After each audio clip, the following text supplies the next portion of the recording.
آپ نے سوال کیا ہے کیا حضرت علی رضی اللہ تعالیٰ عنہ کسی مرنے والے کی قبر میں آتے ہیں؟ آج کل کچھ اس طرح کے کلام ہوتے ہیں جن میں لوگ کہہ رہے ہوتے ہیں کہ مولا علی لحد میں آئیں گے۔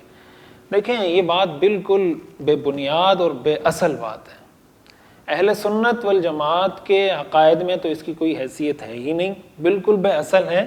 خود اہل تشیع کے نزدیک بھی اس کی کوئی حقیقت نہیں۔ اہل تشیع کے ایک عالم ہے محمد حسین، علامہ محمد حسین نجوی، انہوں نے اپنی دقائق اسلام میں یہ لکھا ہے کہ عقیدے کے مقام میں ان کا جو عقیدہ ہے، عقیدے کے مقام میں دو چیزوں میں سے ایک کا ہونا ضروری ہے، آیات محکمات اور روایات متواترات۔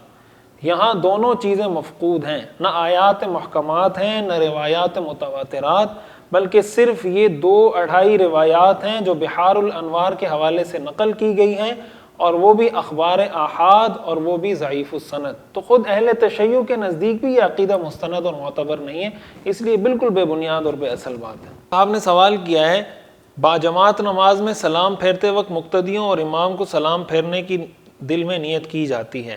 اس حوالے سے میرا سوال ہے کہ باجماعت نماز میں اگر کوئی مسبوق ہو اور جب وہ اپنی نماز مکمل کرتے وقت سلام پھیرے اور اس وقت سب سے برابر والے مقتدی اور امام اٹھ چکے ہوں، تو وہ سلام پھیرتے وقت کیا دل میں نیت کرے گا کہ مقتدیوں اور امام کو سلام کرتا ہوں؟ دیکھیں مسبوق جب سلام پھیرے گا تو اس صورت میں وہ مقتدیوں اور امام کی نیت نہیں کرے گا، بس وہ جس طرح عام نیت کی جاتی ہے کہ آپ فرشتوں کی نیت کر لیں دائیں طرف بھی بائیں طرف بھی، تو بس یہی نیت اس کے لیے کافی ہے، مقتدیوں اور امام کی نیت اس کو کرنے کی ضرورت نہیں ہے۔ یہ اس وقت ہوگا، یہ نیت آپ اس وقت کریں گے جب آپ جماعت میں نماز پڑھ رہے ہوں اور امام کے ساتھ ہی آپ سلام پھیر رہے ہوں۔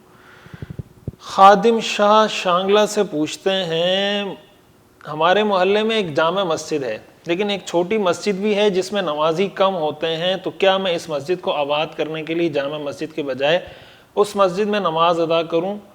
دیکھیں فقہاء نے لکھا ہے کہ انسان کو اپنے محلے کی مسجد میں نماز پڑھنی چاہیے۔ اگر محلے کی مسجد چھوٹی ہے اور قریب میں کوئی دوسری جامع مسجد ہے جہاں نمازی زیادہ ہیں، تو اہل محلہ کی ذمہ داری ہے کہ اپنے محلے کی مسجد کو آباد رکھیں۔ ان کے لیے زیادہ بہتر یہ ہے کہ اگرچہ محلے کی مسجد چھوٹی ہے وہیں پہ نماز پڑھیں۔ جامع مسجد میں اس لیے جا کے ویسے جامع مسجد میں نماز پڑھنا افضل ہے، لیکن اگر ان دونوں کو آپس میں آپ کمپیئر کریں گے کہ آپ اس مسجد کو چھوڑ دیں گے تو یہ ویران ہو جائے گی، یہاں یہ مسجد ہی آباد نہیں رہے گی، تو اپنے محلے کی مسجد کو آباد کرنا زیادہ بہتر ہے بنسبت اس کے کہ آپ جامع مسجد میں جا کے نماز پڑھیں۔ بہرحال نماز دونوں جگہ ہو جائے گی، چاہے آپ یہاں پڑھیں یا چاہے وہاں پڑھیں۔ ایک صاحب نے سوال کیا ہے میں ٹیکسٹائل کمپنی میں ٹھیکے پر کپڑا چیک کرنے کا کام کرتا ہوں، ہم سے کچھ کپڑا خراب بھی ہو جاتا ہے جو کہ ہم انچارج کے کہنے پر کٹواتے ہیں، وہ کپڑا بھی کٹ پیس میں کمپنی بیچتی ہے، اس سے ہمارا رزق حرام تو نہیں ہو رہا؟ رہنمائی فرمائیں۔